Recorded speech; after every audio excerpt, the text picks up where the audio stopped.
Assalamualaikum warahmatullahi wabarakatuh. Perkenalkan, saya Rahma Handayani, NIM 1930210083 dari Prodi Pendidikan Islam Anak Usia Dini, Fakultas Ilmu Tarbiyah dan Keguruan UIN Raden Fatah Palembang. Baiklah, saya di sini akan menjelaskan tentang asesmen formal dan asesmen informal.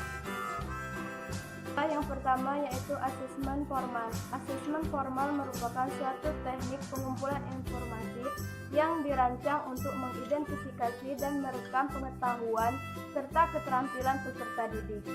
Berbeda dengan asesmen proses informal, asesmen proses formal merupakan kegiatan yang disusun dan dilakukan secara sistematis dengan tujuan membantu suatu simpulan tentang kemajuan peserta didik.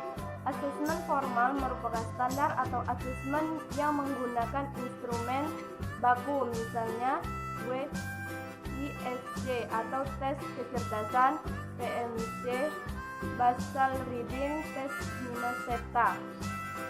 Metode asesmen formal direncanakan lebih bagus dalam administrasiannya. Metode ini kurang spontanisasi dan biasanya dilakukan pada akhir proses pembelajaran. Karakteristik formatif formal. Pada asesmen ini, anak diberikan rancangan yang sistematis dan tes yang diberikan guru kepada peserta didik. Dianjurkan memberikan materi yang sudah dipelajari sebelumnya langsung dan memberikan umpan balik kepada anak agar anak tersebut dapat mengetahui seberapa besar perkembangan kinerjanya. Terdapat 3 strategi asesmen formatif formal. Yang pertama, tes, yang kedua meranking, dan yang ketiga tes standar. Kekurangan dari asesmen formal yaitu yang pertama, dapat menyebabkan stres jika mengalami kegagalan. Yang kedua, membutuhkan persiapan yang lebih panjang. Dan yang ketiga, memerlukan waktu untuk menganalisis hasilnya. Kedua yaitu asesmen informal. Asesmen informal adalah asesmen yang dilakukan secara spontan atau asesmen yang tidak direncanakan. Asesmen informal dibuat dan dikembangkan oleh guru berdasarkan aspek-aspek perkembangan atau kurikulum yang berkaitan dengan kemampuan belajar anak.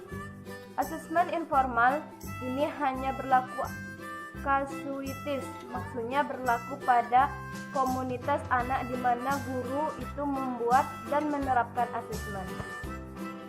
Tujuan asesmen informal adalah asesmen informal dapat digunakan untuk tujuan-tujuan sebagai berikut. Yang pertama, evaluasi penempatan.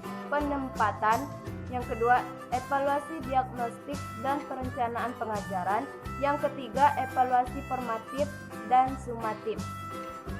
Strategi perkembangan informal adalah yang pertama itu observasi, yang kedua checklist perkembangan, yang ketiga skala rating, yang keempat rubrik, dan yang kelima performasi dan asesmen portofolio. Kelemahan dari asesmen informal ialah asesmen informal rawan terhadap stabilitas dan ketepatan.